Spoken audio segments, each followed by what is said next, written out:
Go ahead. Good morning, everyone. This is a colder morning than usual. And we always talk for a moment or two about the previous evening's 60 Minutes program. That's just sort of a little fun project that we do. But this week we're going to dispense with that, partly because it was highly political and not a very satisfactory program anyway. And also because we have two guest speakers this morning, and I think that they will occupy our time very effectively. Doug Edwards, as you know, is going to be talking about climate change modeling, and he has a colleague, Paul Smith, I think, right? Correct? Phil Smith. Pardon? Phil. Phil Smith, yes. Yeah. And thank you. And they're both going to be presenting this. So I'm going to let Doug and Phil introduce themselves because I'm really not that knowledgeable. Just met Phil a few moments ago. And Doug, although I've known him for many years, I only have inklings of his extraordinary background. And so I'm going to let you both introduce yourselves. And I look forward to this as much as all of you do, because I think we're going to be intellectually prodded and tantalized this morning. So have at it, both Doug and Phil. Okay, so we are here today. Let's see if I'm going to share my screen. Okay, so you have to, Richard, you have to give me the ability to share my screen. You can make me a co-host or. Okay, I'll get that for you. I think you should. Thank you. And we're talking Doug or Phil? Doug.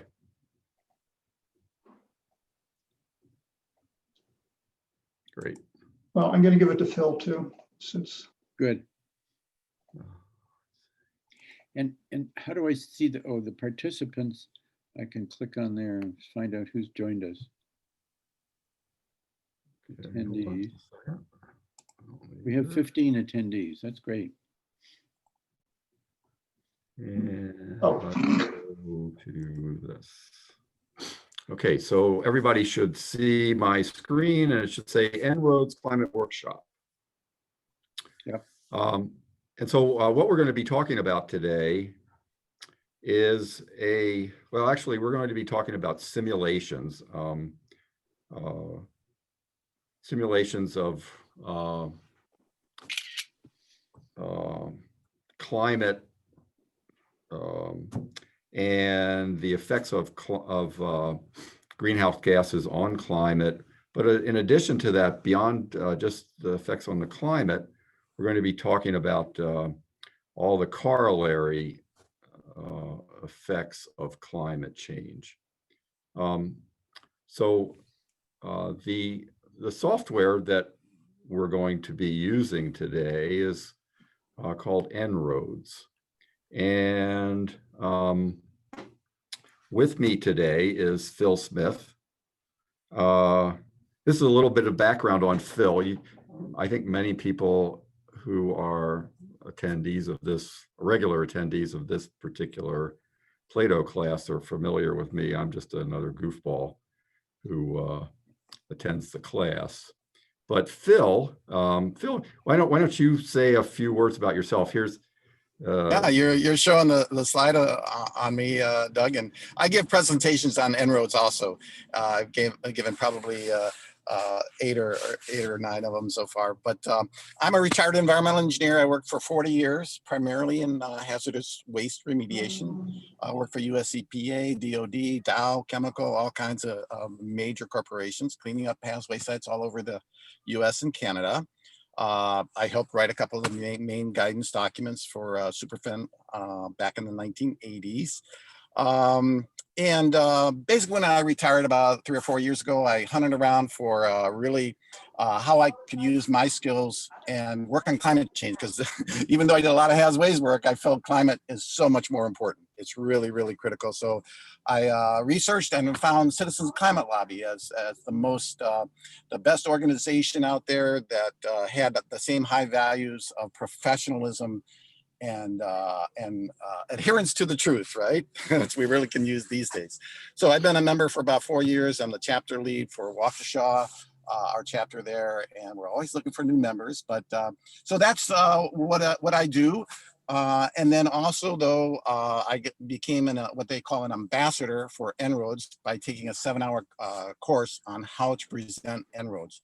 So it's not a citizen climate lobby endeavor. It's En-ROADS, and their NGO is called Climate Interactive, and Doug will be talking about that. But that's a little background on me, and I'm just going to assist Doug as he sees fit. And he's going to straighten me out if I say anything that's completely incorrect. Sure. Marginally incorrect is probably okay, but.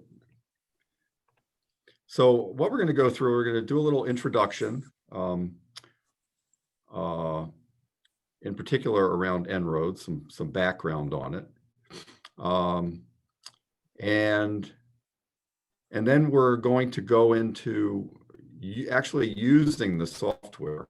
So one of our objectives today is to, I guess, create enough curiosity in this model so that everybody, really everybody and anybody who's logged on to this presentation has an opportunity to play around with this themselves. You'll, in effect, have your own copy of this at the end of this presentation. So En-ROADS itself is a product of a collaboration between Climate Interactive, which is a nonprofit, and MIT. The founders of Climate Interactive really came out of, I believe, the MIT Sloan School, which is their business school. And a little bit of background on those guys. The two who, I guess, initiated work on this were these two, both who came out of MIT and have backgrounds in energy and an interest in the climate problem. Let's see if I can go into some more. So En-ROADS itself is, as I said, it's a simulation tool, and it's based on research and data that come from the International Energy Agency, the International Panel on Climate Change. It's been calibrated. And by that, I mean that the outputs from this simulation model mimic the outputs of many climate models. And in fact, they've carefully calibrated En-ROADS so that it sort of splits the difference among all of the different models. And they do that so as to create more credibility in the model. But I want to emphasize that it's a model. So it's not precise. It is a model that covers the entire planet as opposed to just the United States. So it's something that you can use to get a lot of insight into how policies that you might be interested in will affect this problem, and will, to one extent or another, solve the problem. Another aspect of En-ROADS that is, I guess, particularly attractive to a lot of people is that it's completely transparent. And by that, I mean that all of the assumptions that are, I'll say that all of the assumptions, having built the model itself, I can't swear that absolutely every one is available, but essentially all the assumptions are available or are open for modification by anybody using the model. And I'm going to show you or give you an idea as to how you might come to a conclusion that you don't like a particular assumption. And so you can change it yourself and see what it's in, what the change, what that change, the impact of that change might be. It is flexible, in the sense that there are a lot of variables, a lot of parameters that drive the model, and you as a user are allowed to change any of them. And again, its objective is really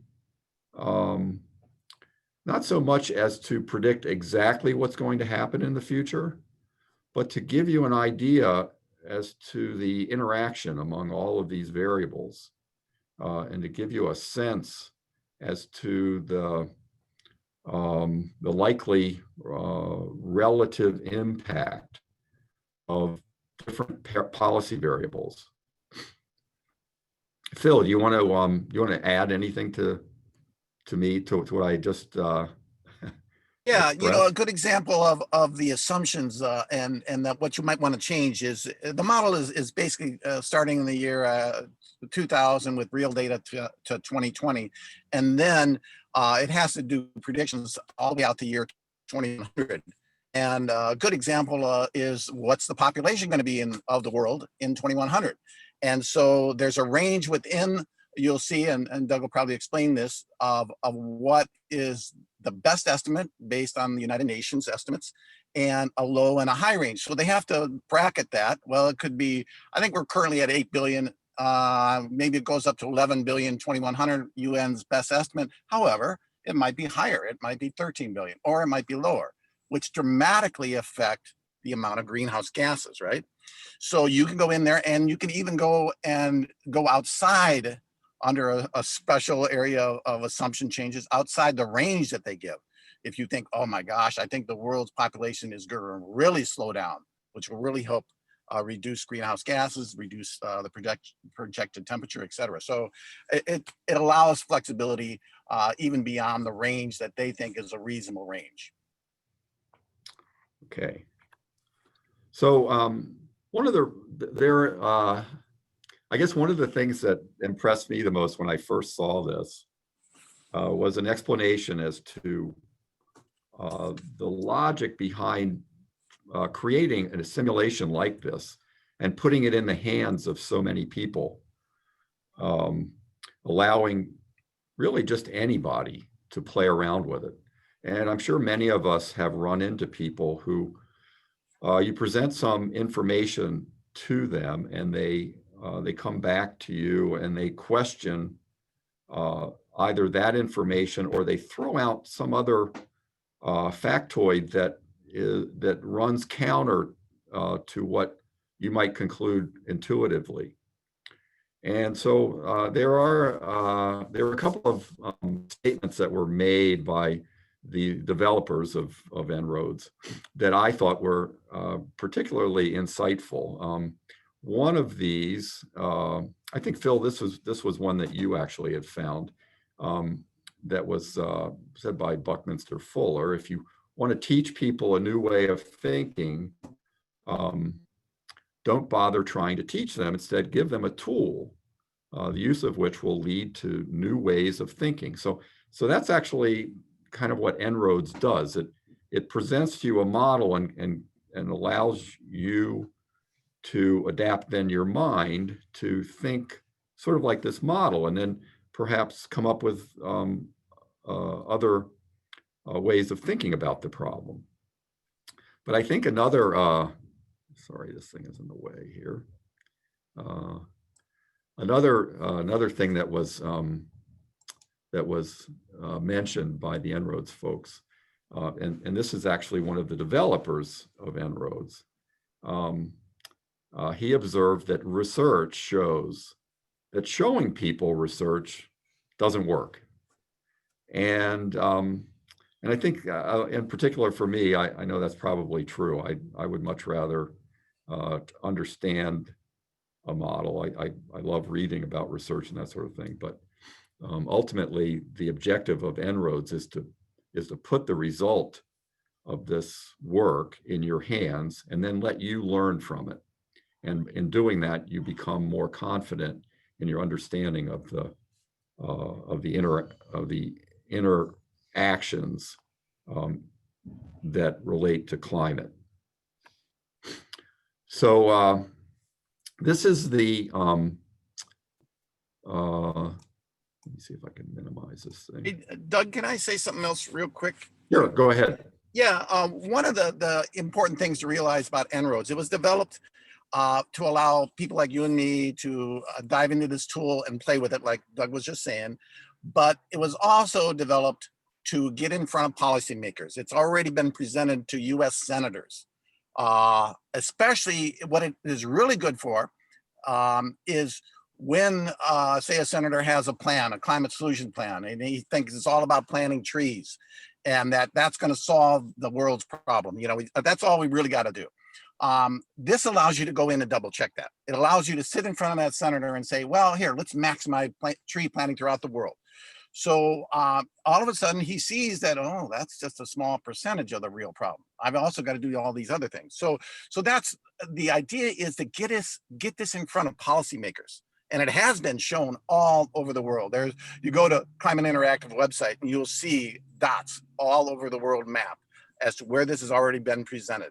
And it is getting in front of the policymakers in Europe, Africa, South America, and the US. And it is making a difference. So you're getting in ground zero as to what is going to, I think, the major tool that the world will be using to evaluate climate solutions. Okay, so this is a slide, a PowerPoint slide of the main presentation screen in En-ROADS. We're going to get into the actual model here in just a minute, but I just wanted to go through a little bit just to give you an idea of what it looks like. There's a graph here, primary sources of energy. You see coal, oil, gas, renewables, bioenergy, nuclear, and then also new tech. New technology, all showing various levels of use throughout a period starting in year 2000 going out to 2100. And likewise, under business as usual, what the anticipated temperature rise will be between now, we're now in 2020, going out to 2100. Okay, and I'm assuming many people have heard that our objective would be to limit that temperature rise to somewhere between 1.5 and 2 degrees Celsius. In order to do that, there are a lot of different policies that we can play around with, and they lie down here underneath the graphs. So starting here, we can play around with a lot of things related to the energy supply. We can play around with policies related to transportation, buildings and industry, the growth of both population and the economy, both of which influence significantly the emissions of greenhouse gases. And one of those things that Phil just mentioned, land and industry emissions. So deforestation, afforestation, both clearly affect the emission of greenhouse gases. And many people are now talking about carbon capture. So that's also dealt with in here. And we can also look at other greenhouse gases other than just CO2. The model, and I just want to go through a little bit about how the model works. So we're generally speaking, we're concerned about how much greenhouse gas gets into the atmosphere, gets absorbed into the oceans and that sort of thing. Those greenhouse gases then result in temperature change, and that temperature change then impacts various people around the globe, and livability of the planet on which we live. So what goes into greenhouse gases? Well, we have CO2 emissions from energy. We have land use related CO2 emissions. And then it's possible that we develop carbon or CO2 sequestration. And there are other greenhouse gases that also can contribute to global warming. So all of these things affect them.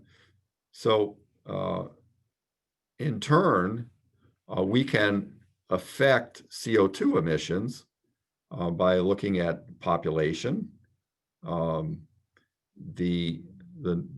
number of people who are on the planet, their average consumption of all goods and services, and then you look at that in terms of the energy intensity related to that consumption. That is, how much energy goes into the products, the goods and services that we consume. And then finally, how much carbon is in that energy. So, we've talked in particular in this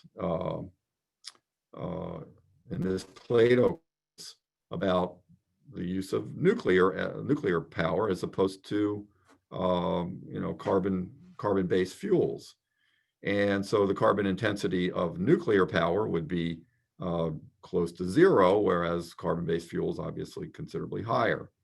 And so the question is then, how much of each of those lies in that energy that we use to produce the consumption, goods and services that we consume, and then buy on average, and then how you apply that to the total population.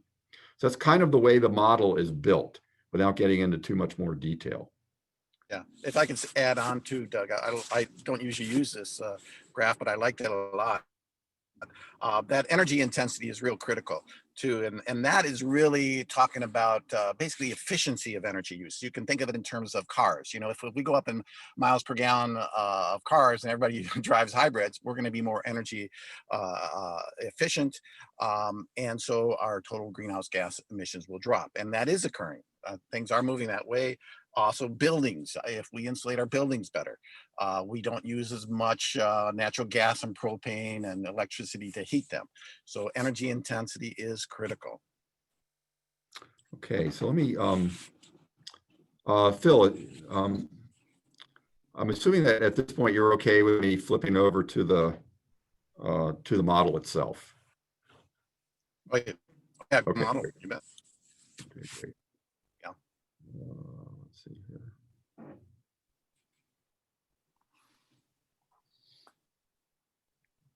And while Doug's doing that, I'll just point out that I'm just continually model. You're gonna, there's so much in here. Doug and I are only gonna be able to give you a little taste of it, right? But spend time on it. There are, I think 50 total graphs in here, not just the 2 that you see at the top of the page. You can switch those around. Doug will probably do that for us.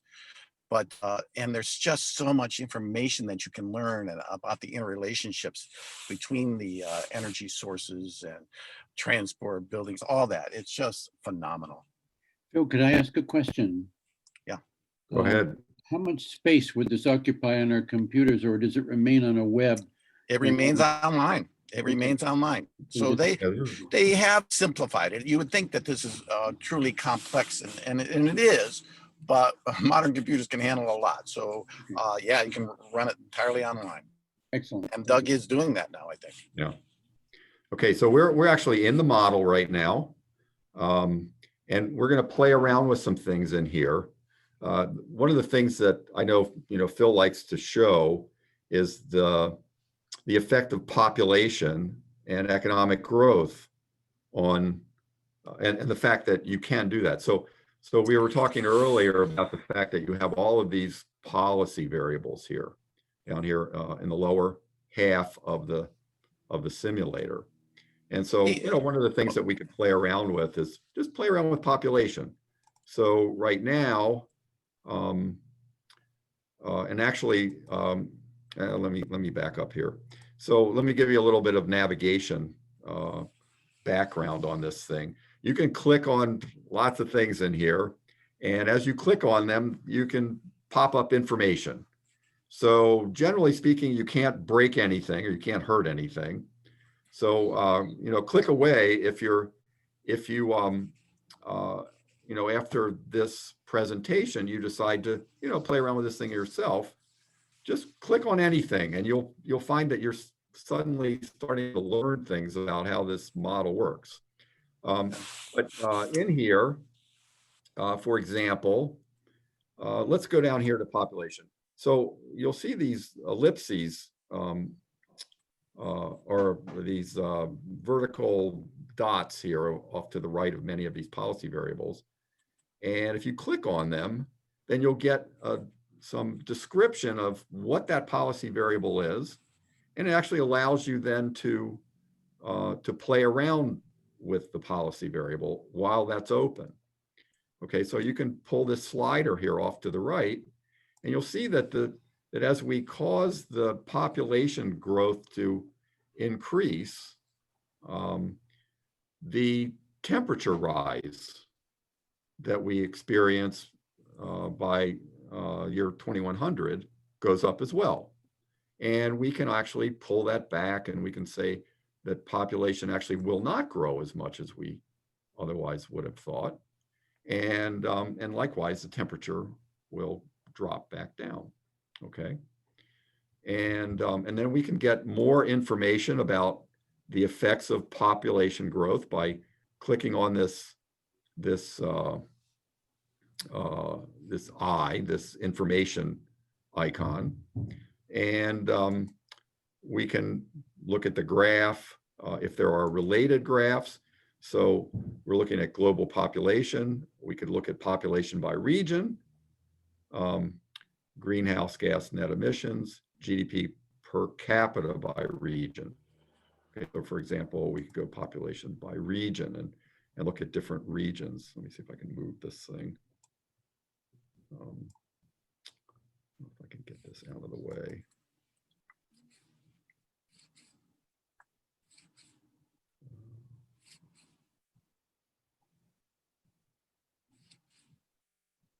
Yeah, sorry. I was hoping I could just move that out of the way completely.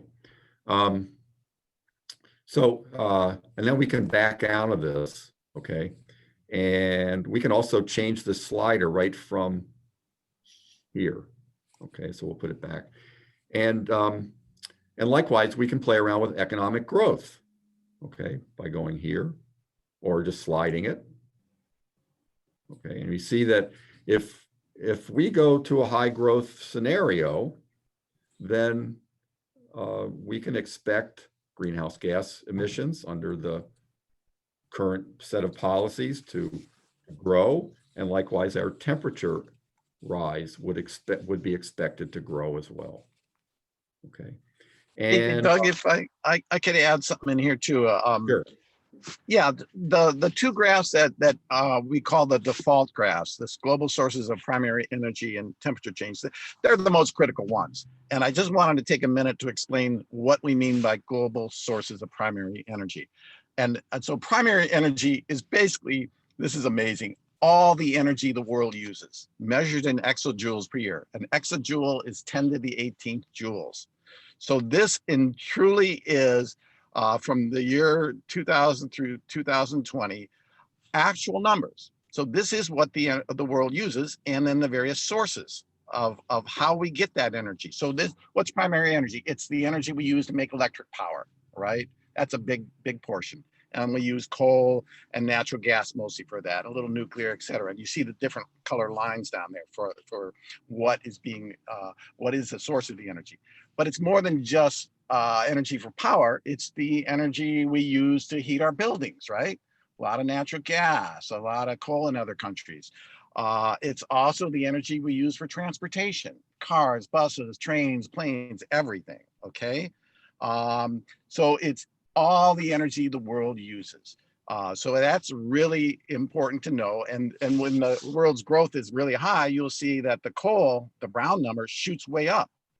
And yeah, we have so much coal available in this world, we can keep digging it and burning it. And obviously countries, a lot of countries, we're reducing our coal use, but India, China, other countries are expanding. And if the GDP or grows up, we will burn more, and that temperature will keep going up.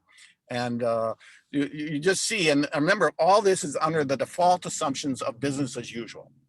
So this is if we don't mess with any of these climate solutions and just let the world economy develop on without any strong plans. Yeah, renewables will increase. Wind and solar are becoming competitive, and they will keep going up. Do you see that green line, right?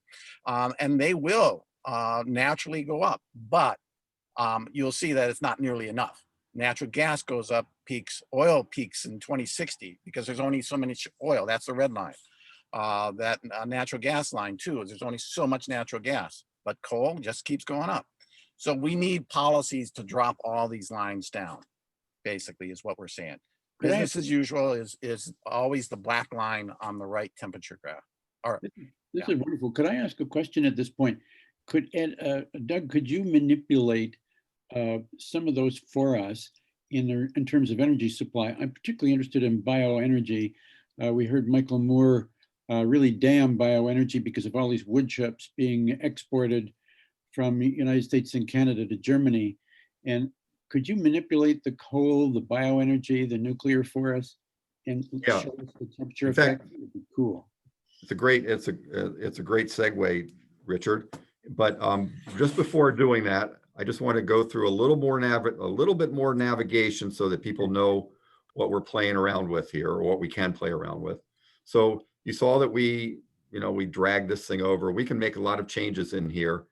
There's some navigation aids up here. In particular, this one up here allows us to reset everything that we played with. So it'll go right back. There's also a way of, say, replaying a change. So if we want to see the effect of making that change, we can click this thing up here. And these various icons up here allow you to play around with various parts of the simulation. Let's just put it that way. Okay. And then finally, we can also look at different graphs. Okay, we can get a description or an explanation of what this graph means, but we can also view different graphs as well. So they're available here under, I know one of the ones that I use, I go to miniature graphs. So you get to see a whole bunch of different graphs that mean different things, depending on the information that you're trying to, I guess, elicit from the simulation. So having said all of that, what I wanted to do now is really to get others who are participating to make suggestions about what types of policy changes you think ought to be made first, second, third. And when you do that, I would like you to think about how much of a change to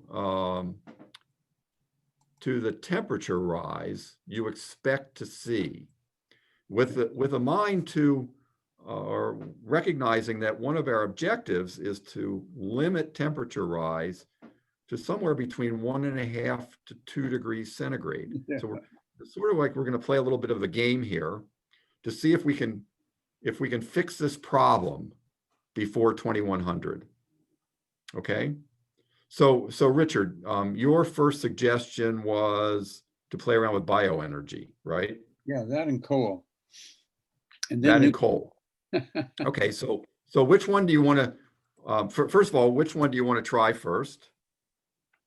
let's try bioenergy. Let's move it down. Let's just see how powerful it is. Okay, so and before we do it, what kind of change do you think it'll have?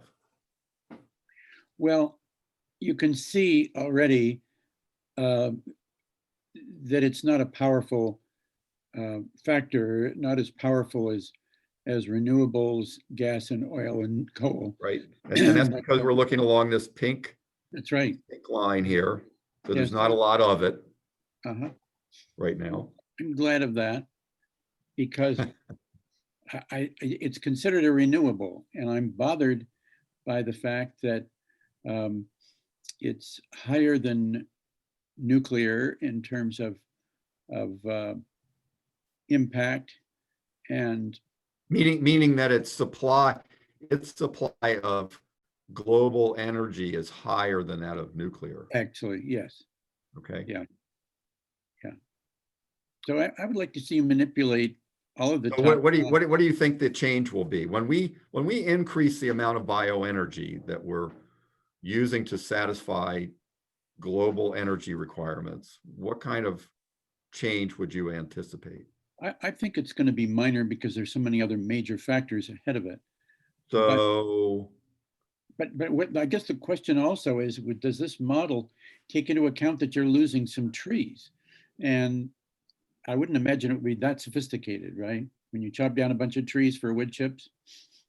Well, let's, Doug, why don't you click right on Actually- bioenergy? It gives an explanation of it. so Um, if you have a question about that, you can always do this. Okay. Okay. And it'll say discourage or encourage the use of trees, forest waste, agricultural crops. Let's see, variety of bioenergy sources, some of which can be sustainable and others which can be worse than burning coal and compromise food security. There's even more information here, I believe. Yeah. Okay. So here are some examples of policies that would affect bioenergy supply. So government incentives to convert land into growing biofuel feedstocks, R&D. Okay, so I always like the big message there. yeah, the you big know. message is, Yeah.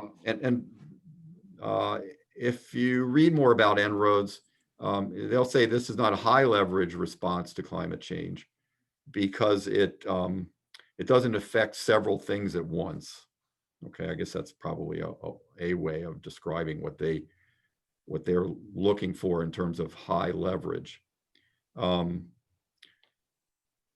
So when you burn biofuels, they emit carbon dioxide, and so by regrowing them, you consume, presumably, people I think understand that you consume the carbon dioxide that you have produced by burning it. Okay, so that's the information on it. There are different ways of accomplishing what you're talking about. In general, we would just play around with it by doing this. So Richard, I want a number from you. How many degrees do you expect to change? Less than 1/10 of 1 degree. Okay, so let's just apply maybe half. Okay, we'll go to here, and there you go. I don't see anything. No change. Okay, And in fact, if we pull it all the way up, there's still no change. Okay. So Michael Moore was getting upset over very little. So let's use this replay to see what actually happened. Okay. So watch the pink line here. Okay. Yeah. And watch what happens to the other lines at the same time. Good. So you see that while we increased bioenergy, we didn't really make much of a change to any of the other sources of energy supply. So we really wouldn't expect there to be much of a change. What about coal? Okay, so we just ramped up bioenergy. Let's say that we want to decrease the use of coal. Yeah. Again, there are different ways of doing that. You know, again, I got here by clicking on these three vertical dots. Okay, so we see that we can change coal by taxing its use. We can start a subsidy or a tax on a particular year and stop it. We can also actually put in place restrictions on the use of coal. Okay, and then we can also close down coal plants, right? Yeah. So there are lots of different ways of accomplishing the reduction in use of coal as a primary energy source. But just to make it easy, we'll just use this slider here. Yeah. And let's say we go in half. So again, I'm going to ask you, what do you think the effect will be? That I would expect to be more powerful. We're looking at 2100 as a way up in the upper right-hand corner. And that's crucial that we get that number down. And from the graph and from our background knowledge of coal, I would expect perhaps a degree. So you 1 think degree by more. reducing coal, maybe to half, Yeah, we're going to see a degrees change. Okay, so Yeah. let's do it. or half a degree, but Okay, it's only 0.2 degrees. Wow. okay. Yeah. And so let's see what happened. Let's play this again. So you see what happened was that, okay, coal dropped, but the others increased. Yeah. Okay, and one of the ones that increased was oil. Yep. And another that increased was gas. Uh-huh. Okay, so there are these corollary or consequences of doing away with one thing and having them be replaced, having it be replaced by something that perhaps is almost as bad. Not quite as bad, perhaps. Maybe methane is a little bit better than coal, but oil is probably no better than coal, or in a minor way.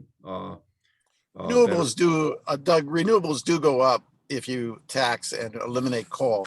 They certainly will, but they will only go up marginally because we're not doing anything to encourage them. They are cost competitive in a lot of countries now, but they're still got a long way to go. So Okay, so you can actually watch the green line here. The green line is renewables. Yeah. And so we'll replay this again. And you see Okay. that renewables do go up a tiny bit. Mm-hmm.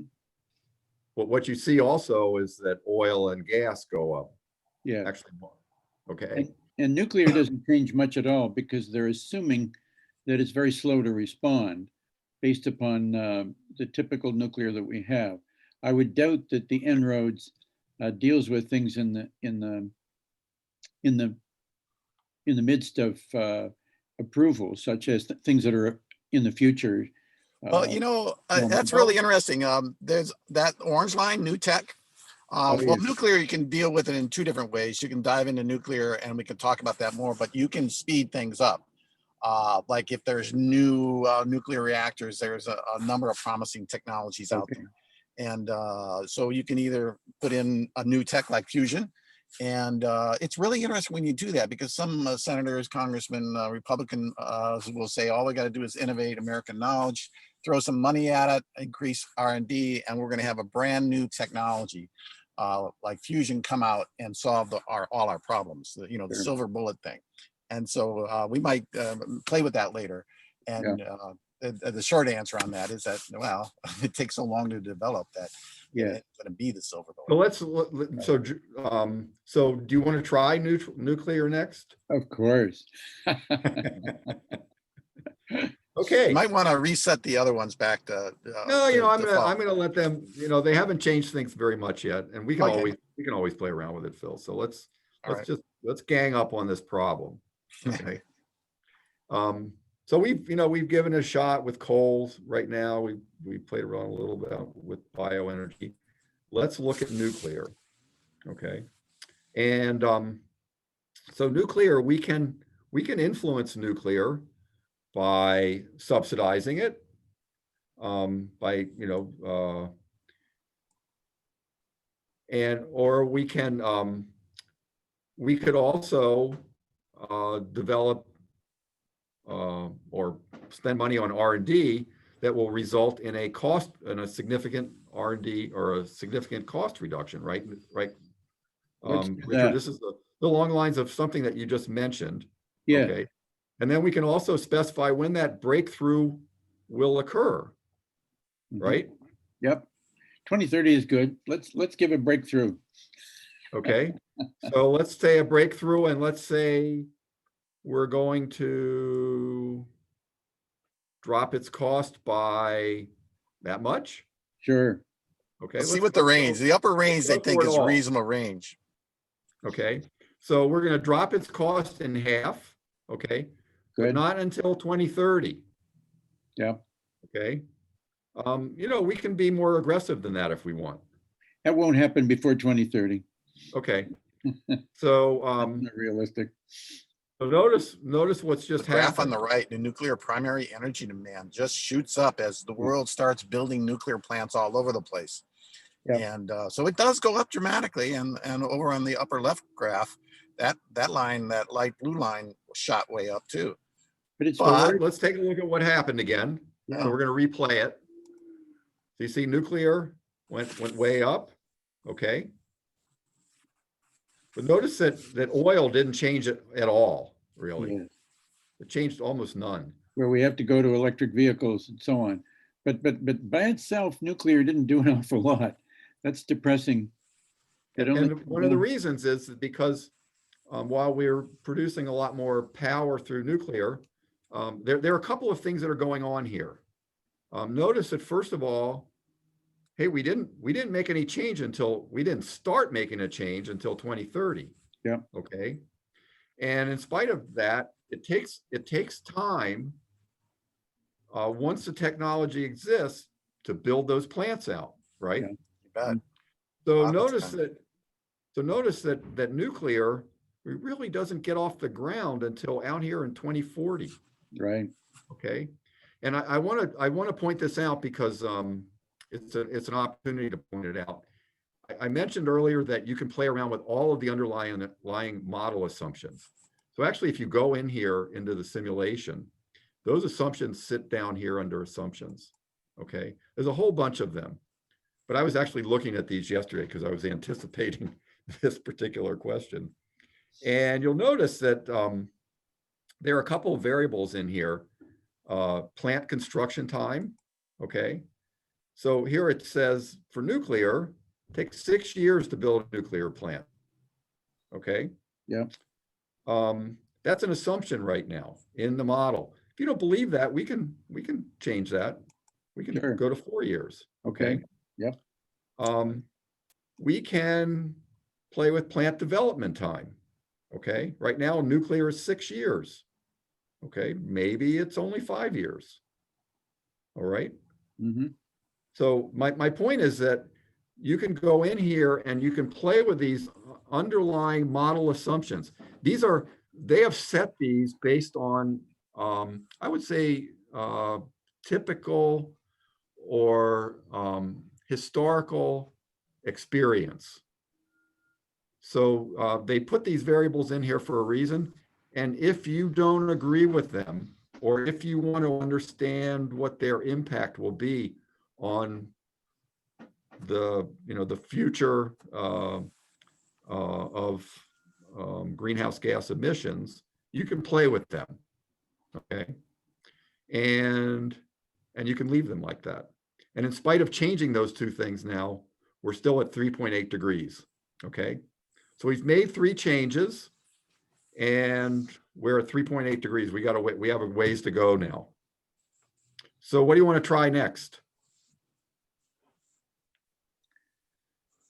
Do we, and by the way, I don't know if we're getting any input, Richard, from other people who are attending? No, we're not yet. They're all quiet, and I think we need to give them a break.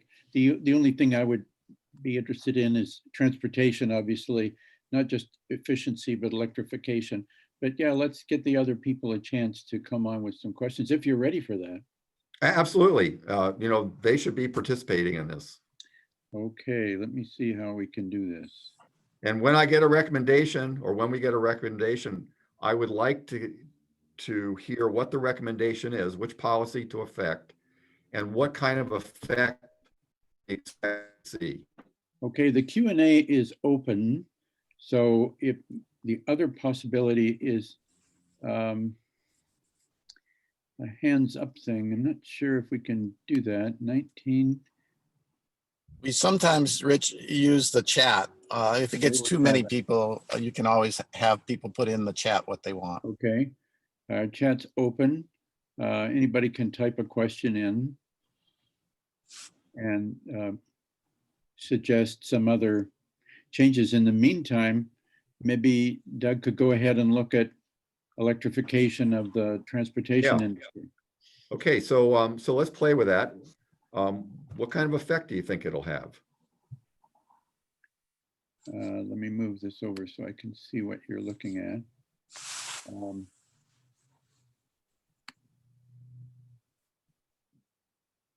Well, So I'm going to move electrification over. this is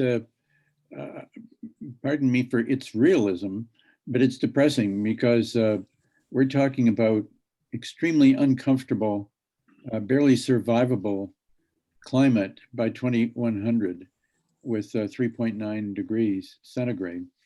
And so we're going to, each one of these things, of course, is a little small increment. We're going to obviously be have to doing a lot of things. It's going to have to be, we have multifactorial causes of climate change, and they're going to have to be many, many ways of slowing it down. But back to your question, I guess I'll go for 0.1 degrees centigrade if you really electrified a lot of You're our setting the bar pretty low there, I Richard. am, well, I'm learning from you. You're not learning to set the bar low from me. Okay, so we're gonna slide this thing over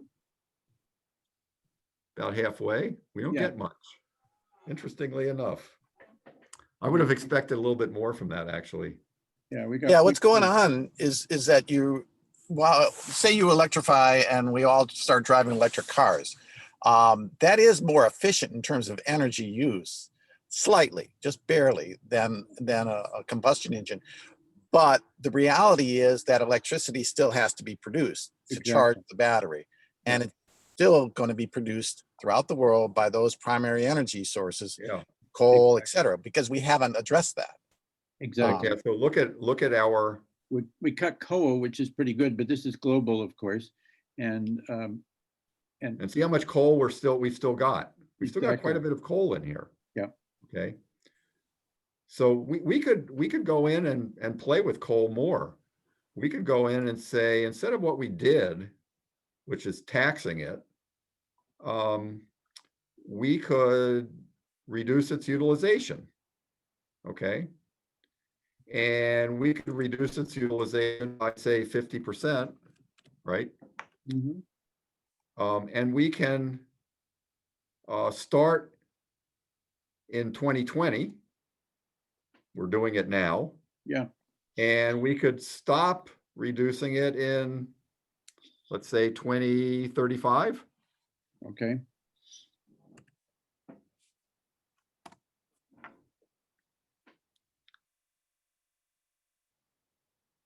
Yeah, you have to take into account China and India. I take it back. We can't do it like that because it just rebounded. You see what happened? We No, reduced it and then it went back up. So let's go all the way up to 2100.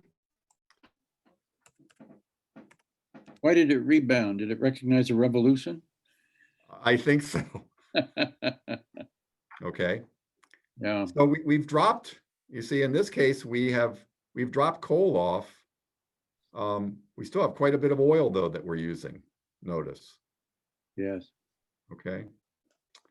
So we really haven't solved our problem yet. We have a question Can we play with reducing methane? What would happen if the planet moves to a plant-based diet by 2030? That's a great question. That's a great question. So let's go over here to land industry emissions, right? So that's where methane shows up, methane and others.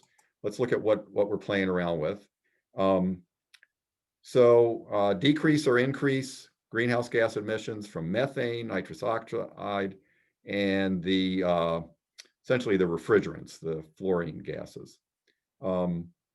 Methane is released from sources like cows, agriculture, natural gas drilling, and waste.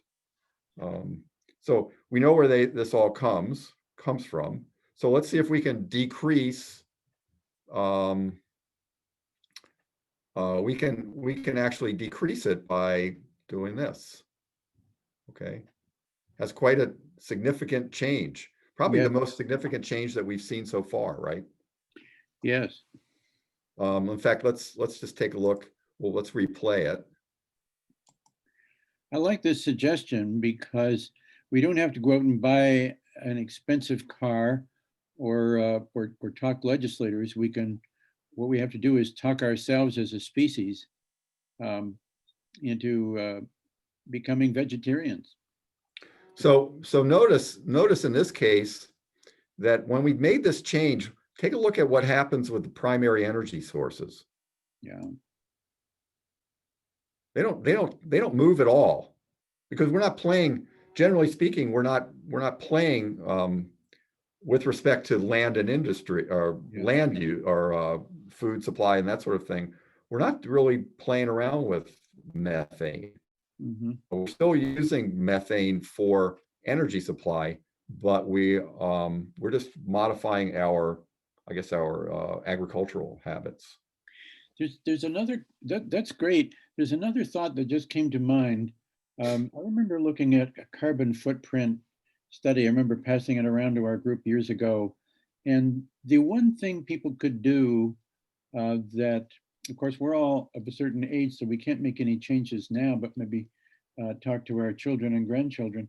If we just have one less child, we would make an enormous influence in our impact on the planet. So Well, that what has to do with population, right? Yeah. That has to do with population. Yeah. So we can actually play with that if we want to, remember. Okay. Right. You know, for example, we know that China did something about that. They had a one-child policy, right? Mm-hmm. So we can decrease, this is just a simulation. We don't have to have any moral judgment here.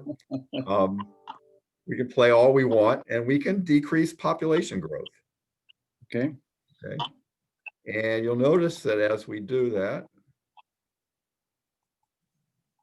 I don't see much of a change. Actually, there's a change. When we go to the lowest population growth, we dropped another 1/10 of a degree. Yeah. Okay. Mm. And I want to point out something here that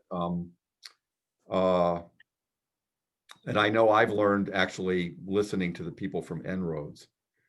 And that is that in order to get temperature to drop, it's actually important. It's very important to do things sooner rather than later.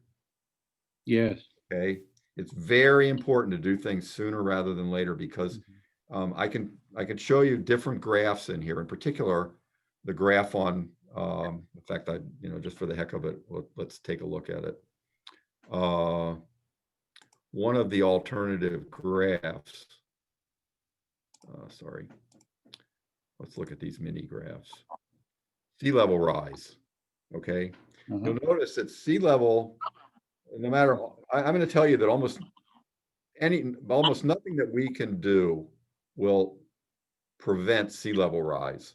Yes. Because sea level rise is right now cooked in. It's baked into the pie right now. Yeah, with the poles are melting. We have a certain temperature rise already. That's going to cause ice to melt, period.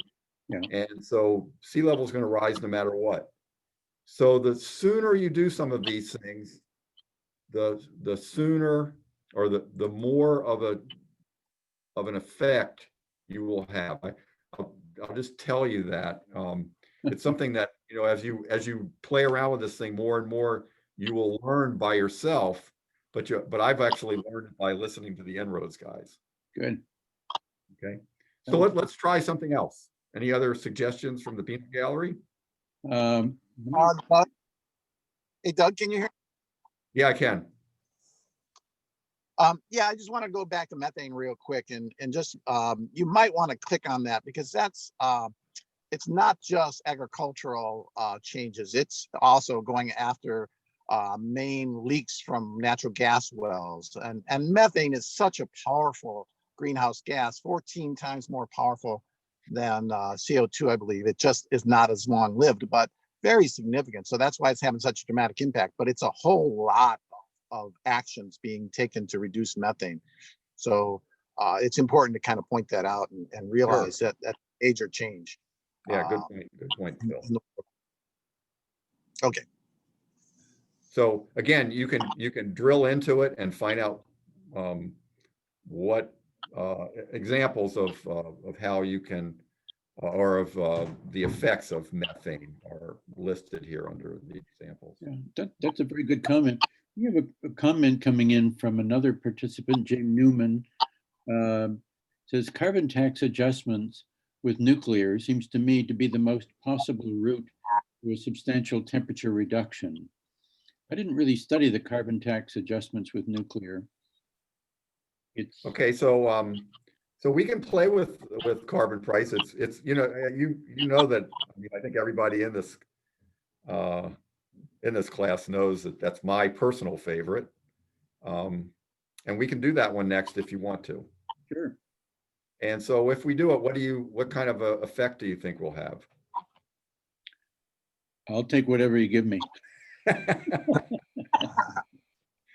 Okay, well, there are different ways of implementing a carbon tax. So let's just take a look. So we can put in place just a carbon price and a single carbon price that will last forever. Good. Or as I think you know, You increase it. Climate Lobby recommends putting in place a small carbon price and then letting it grow slowly, more or less aggressively over the years. Okay, and so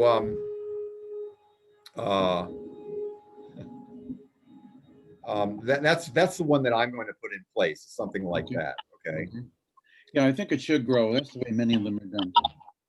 Okay, so we're going to accomplish this over, I think, Phil, we put it in as I think I put it in as like 80 years.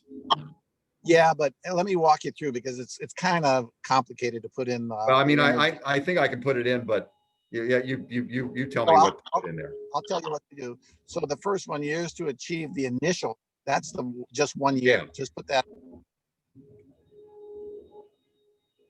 Okay. And so Year to sorry. start all the way up to the top there. You got to put in the initial carbon price is $15 per ton. 15. Yep. Right. And we're going to start it right away in 2020. And we're going to achieve that initial price in 1 year. Yep. Then we're going to keep incrementing it at $10 per year all the way to year 2100, which is 80 years away.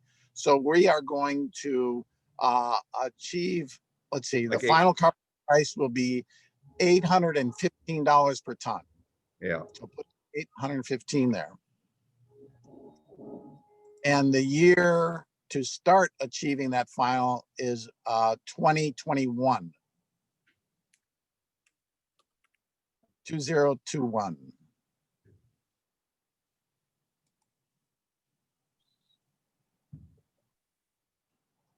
And then the years, 80 years.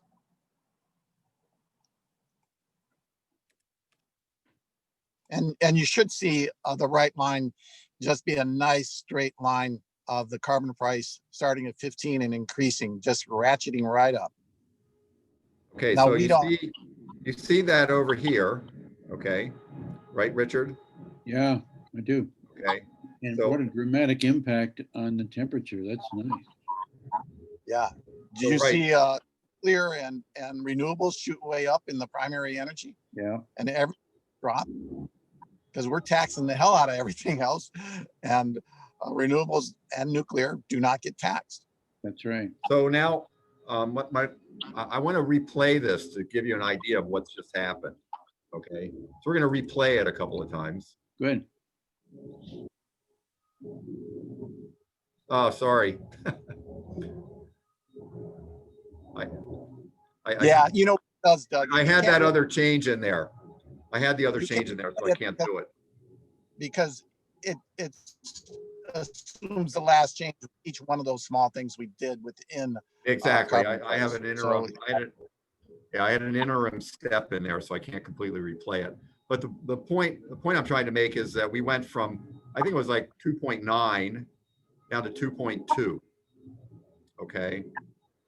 But we're still above 2.0, so we still have a little more room to go, right? We still have some more work to do. Now, one thing, Doug, I always want to point out, because Citizens Climate Lobby talked at length with the developers at Climate Interactive on this issue of the proper representation of a carbon price. And we feel, Citizens Climate Lobby feels that the effect of a carbon price is much more dramatic than this model is showing. But we've kind of agreed to disagree, and we're all one big family of working on the same thing, so it's all good. And one of the things that this model is not doing is taking into account the secondary effects of a big carbon price. Because as carbon prices go up, you will expect that people will insulate their homes more because electricity is going to cost more, and that electric bill is going to go up, or the natural gas bill is going to go up to heat your homes. You're going to insulate it better. So energy efficiency of buildings is going to increase. You're not price of oil is going to go up, so gasoline is going to go up, so you're going to electrify, you're going to buy that electric car more. So there's a lot of secondary effects that we at Citizens Climate Lobby believe will happen. But this model, by the way, the nature of how it's set up, that it kind of requires you to move that slider on energy efficiency and electrification rather than letting the carbon price move those sliders.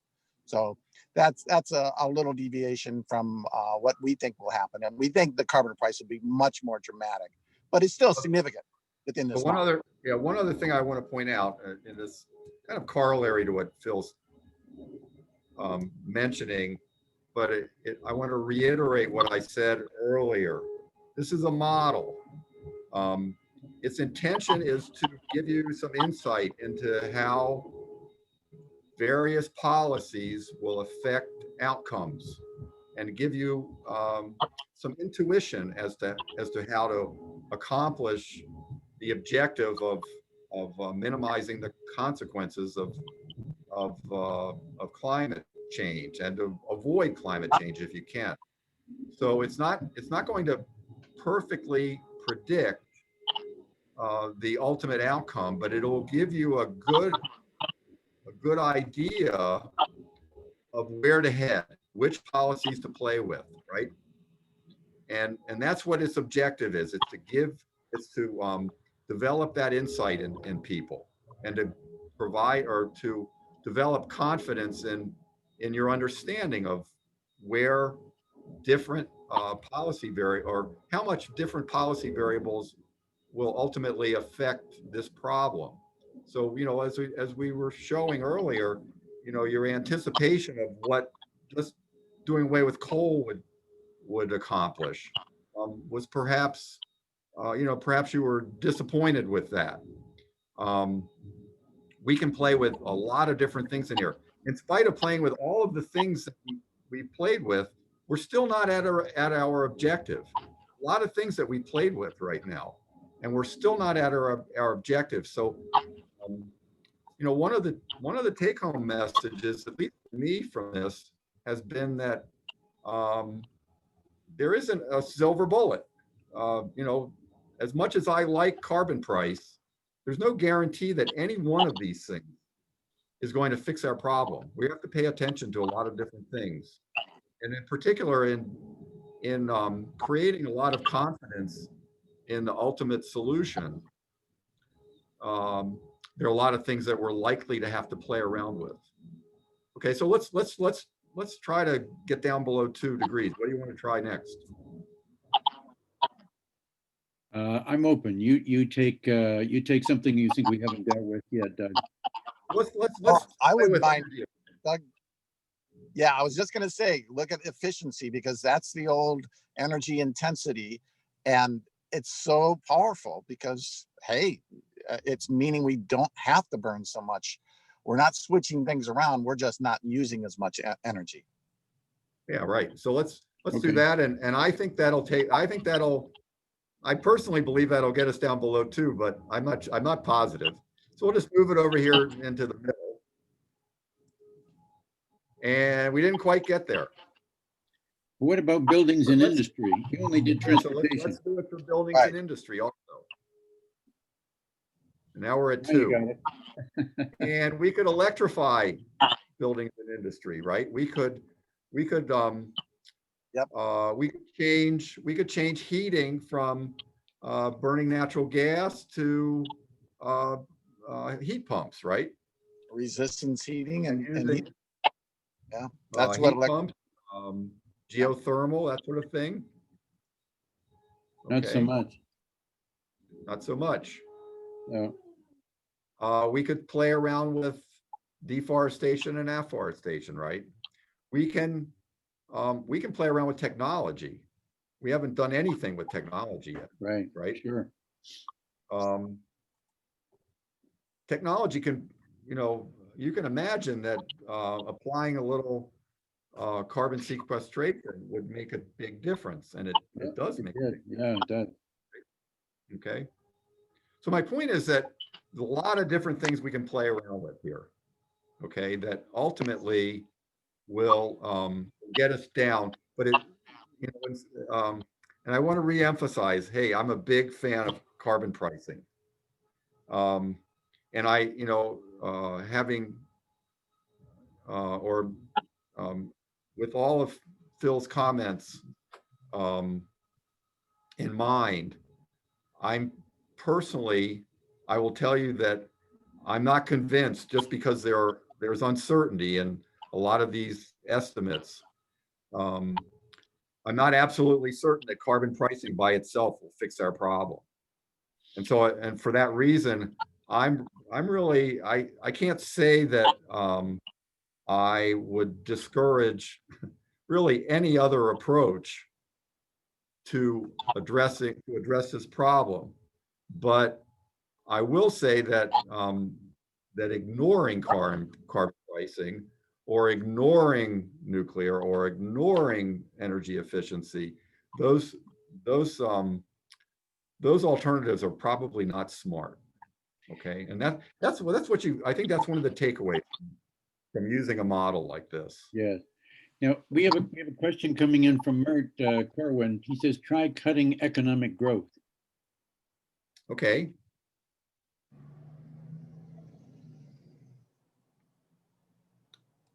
And we see that it doesn't really change things much. And again, it has to do in part with the fact that you see how long it takes.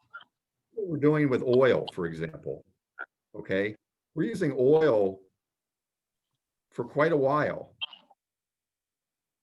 Well, we're Okay. always Oil gonna- staying we're up always gonna quite be a while. using oil for lubrication and plastics and so on, besides fuel. And One it of the could be reasons, that we Doug, electrify transportation. one of the reasons your economic growth didn't drop it a whole lot was that because you dropped the population too. Yeah. So if population was cooking along, economic growth, it's a multiplier situation. Yeah. So that's There is a lot of, to Phil's point, from a model standpoint, there's a lot of covariation taking place in here. And so, a lot of things that we did, you would find that, for example, if we didn't, I don't know, we pulled away from one of these sliders, you would find a higher or a bigger effect from some of these other variables. For example, nuclear, by doing away with say, we didn't play around with natural gas here at all. We didn't discourage natural gas in here at all. Right. Well, you did And- indirectly carbon pricing. Yeah, exactly. Yeah. So I'm just saying that there's a lot of covariation in here. And I think that's one of the things that Phil was pointing out earlier. Depending on what you change first, you will see bigger or smaller changes in subsequent policy modification. We have another question, second one from Kathy. She made the first one about reducing methane. She now asks, how would reduction of plastic usage play into this? That's a tough one. So, well, it's interesting. It's a really interesting question because En-ROADS tries to, well, they call it multi-solving, I believe. Right, Phil? Right, Phil? Yeah. They try to, they say, well, imagine, what does plastic do? Okay. Now, I used to work in the plastic industry for a long, long time. I can tell you that when you polymerize something, you actually, and I've joked about this with a professor at UW, you're actually performing sequestration because you're converting oftentimes a gas, ethylene, certainly an output of a refinery to a polymer. And so you're preventing that hydrocarbon from ending up in the atmosphere, usually having been burned to CO2. Absolutely true, yeah. So plastics by themselves might appear as carbon sequestration. In spite of that, another way of looking at plastics is that a lot of plastics they actually come from byproducts of methane coming from natural gas wells. So, for example, I know a lot of ethane comes from a methane well or a natural gas well. Sure. And so, avoiding methane then would presumably put pressure on plastics production. Okay, and actually it would change perhaps the raw materials that are being used to produce plastics. I was under the belief that plastics were being made, the raw material ultimately starts with oil. I was too, yeah. And I think you break. So not all of them, Phil. In particular, in North America, actually, most, or I shouldn't say, I can't claim most, but very much of the plastics industry is driven by gas, by ethane, which is coming up of a natural gas well. Now, you're right. In Europe, for example, you're right. It's coming from crude oil. The original. But the key, I think the key point here though is plastics doesn't really, like you're saying, it's sequestered. Ultimately, if we reduce use of plastics dramatically throughout the world, it just means keeping more natural gas or more oil in the ground. Right. So it doesn't reduce greenhouse gas emissions. It really kind of like non-consequential because we wouldn't pump that oil or that natural gas out of the ground if make the plastics. Now, this model also would not deal with the escape of methane from non-well sources as a result of fracking. That would be difficult. I won't swear to that, Richard. Go into here. In the methane and other, they deal with that. So take a look in so remember that you can, if you're wondering what this slider affects, you click on this thing and then go to information. And here are the examples, okay, and how they tried to model this. So the examples they give are, methane can be affected by decreasing meat consumption, modified agricultural practices, such as increasing manure digesters or increasing the number of manure digesters, decreasing fertilizer use that reduces nitrogen or NOx emissions. You decrease methane leakage from oil and gas industries. There you have, good, yeah, So That's a what we're talking about. that- that is a big one, yeah. Okay. We have another question from Don Reeder. He says, does this mean that the impact of a carbon tax is applied globally? Will Australia do it? I think Okay, that, so that's a great point. Remember that En-ROADS is a global model. yeah, Okay, it's a global model, and again, there are assumptions in it. So it means that if we put in place, if we're trying to solve this problem, and we want to do it with a carbon price, we've got to figure out a way to make a carbon price, the effect of the carbon price be distributed around the world, right? yeah, So that's- how do one we of- go about doing that?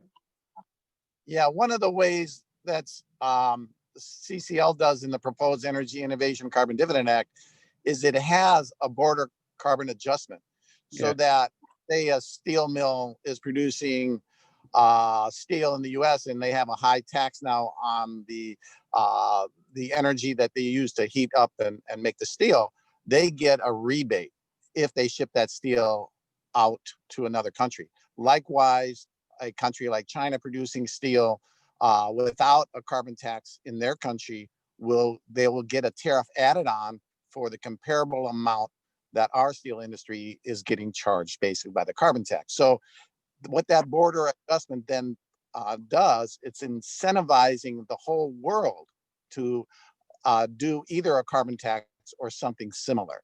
And frankly, a lot of Europe already has carbon taxes. British Columbia has a carbon tax. Canada does. Yeah. They're just not real powerful taxes yet. They tend to shoot at the low end for political reasons. But it is, as a lot of world economists say, is one of the things that the world could do. And we would love the US to take leadership on this and start Okay, but pushing. Don's point is very well taken, that this is a global model. It's not focused on any country or any part of the world. Actually, the people who brought us En-ROADS, Climate Interactive, have another model that they call C-ROADS that actually can be run regionally. I haven't played around with it a whole bunch. It's not as friendly as this model, in my opinion. But Yeah, I have met with roads, Doug. It is regionally like Europe or whatever, but it's a much simpler model. It just, all you do is you input how much you think that region is going to reduce their greenhouse gas emissions. It's kind of like setting their goals. It's a goal setting. It's not like policies like yeah, that. You can't put in policies other than plant more trees. I think it has 2 policies, but it's not nearly as powerful as this one. So I want to do a couple more things before we're finished here, okay, Richard. Sure. And then if there's some more things that you want to do with the model, or that people want to do with the model, or if you have more questions. I just have a personal question or a comment, I guess, to make before we lose this slide, which is pretty impressive. You've done a lot of things here today, Ed and Phil, to get this horrible 4 degrees centigrade down to 1.7. And you have to look at both figures. It's pretty impressive to see what's been accomplished by all the multifactorial things we've done. But notice that as we look on the left, that nuclear and renewables are saving the day. And that's using, I think, even there, the old assumptions of generation 2 nuclear. But still, the fact remains, and if you look at the Democratic platform, political platform that's out there today, for the first time, the Democratic Party is coming out supporting nuclear. And that has not happened, I think, in 27 years or more. So it's nice to see the party of the ascendancy accepting a very important thing. And nuclear really needs to work hand in hand with renewables. And I just have to make that plug because I think it's crucial. I knew I could bring you over to this model, Richard, one way or another. Well, yeah, I have no problem with renewables. I have solar panels on my roof. I know what they can do. I'm just joking. A sunny day and a winter day. And the other thing, just to put in a plug for next week and some of the future talks, is that we have to look at what we can do. First of all, this next week or so, we've got to vote and hopefully come up with a system of political action where we can start to deal with the environment. And then next week, we can talk about what we can do in our backyard. So there are all different ways of looking at this, but you as an engineer, you too, I think have really made your point very successfully today. Yeah, I want to, but before we quit, there are two other things that I want to show you. Okay. En-ROADS is it's obviously a very powerful, very intuitive model to use, at least in my opinion. There actually are other models out there. And two of those that I've actually come across just recently, I'm going to show you real quickly. One from an organization called Energy Policy Solutions. Okay, and this one actually allows you to play with. Now this is actually a domestic model. This model only covers the United States, and graphs. Well, actually, I've actually verified this. That it starts out with a current level of CO2 emissions that corresponds to what was reported, I believe, in 2017. And actually, and then you can play around with various policies. Okay, and so what I find interesting about this is the plethora of policy alternatives that are laid out in here. Okay, so you can open up these various summary policies, maybe related to transportation, and you'll find all kinds of different things that arguably could be implemented at the federal level, or perhaps even at the state level. Okay, so it gives you a bunch of ideas as to various policies, in addition to those that we've kind of touched on in En-ROADS.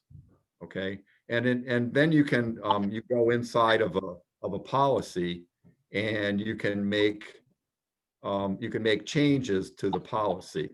Okay, and it'll show you what happens to CO2 emissions over a period of let me see, I think this goes out to, okay, this goes out to 2050. Okay,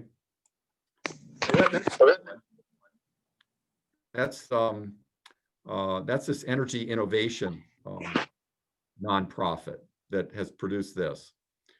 There's another one that's out there.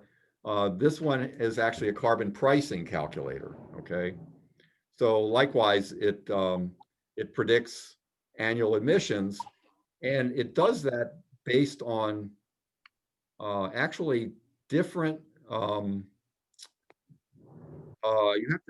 What you do is you pick different federal legislation that has been proposed. Okay, so you'll see here that in this case, I picked the one that's the legislation that CCL has proposed, and that's the Energy Innovation and Carbon Dividend Act. And what would happen to carbon emission or CO2 emissions over well, in this case, it'll be about 15 years. It goes down to 2035. And that's compared to this America Wins Act. Okay, but you can pick any number of different I guess examples of policy legislation that have been proposed in Congress, and then see the impact of that legislation on CO2 emissions, or actually other outputs as well. Annual revenues, for example, you'll see that annual revenues actually go up under the Energy Innovation Carbon Dividend Act. And, you can rationalize as to why all that's happening. So all these are again simulations that all of us can play around with. These simulations though, do not allow you to play with all the underlying assumptions. All those are embedded in the simulation, unlike when you get into En-ROADS. And En-ROADS actually allows you to play with everything. So you'll gain a lot more insight into how these different policies affect climate, affect greenhouse gas emissions. And then you can go and look at various policies and get ideas of, perhaps different policies that you might want to personally get involved in. It might not be carbon pricing, be just electrification of automobiles, for example, or transportation. Hey, one thing before we end that I think is really important for people to see is all the various graphs. I mean, we don't have to go through them, but just show them how to find them by clicking on global sources of primary energy. The little caret over on the left, you'll get an idea that there's like 30 or 40 different graphs. Like if you go like just under primary energy demand, the top one, click on there, and you'll see there's subgraphs within that. There's like 10 graphs within there. So there's all kinds of different graphs that you can pull up to see and dive into the reasons why various things are happening. Yeah, so to Phil's point, exactly, to Phil's point, if after doing something like this, you're scratching your head as to why you didn't see the change that you anticipated, this is the way to figure it out, is to dive into these various graphs to sort of tease out the insight that you need to understand the consequences of the change. They even have graphs on the cost of electricity. So you can see the price of coal generated electricity or renewable electricity by going on there. That's under financial. The impacts, there's all kinds of things under there, sea level rise and etc. So have fun, play with it, and you can learn an awful lot by looking at all this stuff. Yeah. So the last thing I wanted to mention is that Richard, I will give you the links to all of them. You can share them with the group. Yeah, if you could write it down or show us the link. Is it En-ROADS.org? All you gotta really do is just Google En-ROADS, E-N-R-O-A-D-S, and you will find it. Good. That's important. Yeah. And that's pretty much all. That's all I have, unless there are other questions. I think we've had 4 questions and we've reviewed them not by writing back, but just by oral answers. And I think it's been very effective. I want to thank you both very much. I know that Phil has taken some time from his work on the Milwaukee area. And Doug, are you up country or are you here in town? I'm actually up north right now. We're in the snow. I thought so. And anyway, it's really nice of both of you to contribute this. We're I think one of the beauties of this group is that we can have good speakers and good attendance for a variety of approaches to climate change. The whole title, Pathways to a Sustainable Planet, has broad reaches, and this is certainly an important one and educates all of us. And I'm glad we don't have to use up a lot of our own computer space to do all this work. It's already been done for us and on this great website. So thank you, Phil, for your contribution to it, and you, Doug, for promoting it to us, both of you very much. So, you're welcome. you guys have a good week, stay safe, and we'll hope for some better weather and good election results when that comes along. reduce Okay, the stress in our lives. One of the things this En-ROADS can't evaluate is a huge impact of COVID on our lives and on the environment, how we look differently at flying off to meetings now and just communicating and going to work. So those things are not in this model. And Interestingly enough, one of the other models actually includes that one of those other two models Mhm. actually includes the economic growth impact of COVID, how about that? the Wow. most recent one, yeah. So that's Well, you amazing what we can do. you can model it here too by just dropping economic growth Right. by the relevant amount Yeah. of COVID. That's right. Yeah.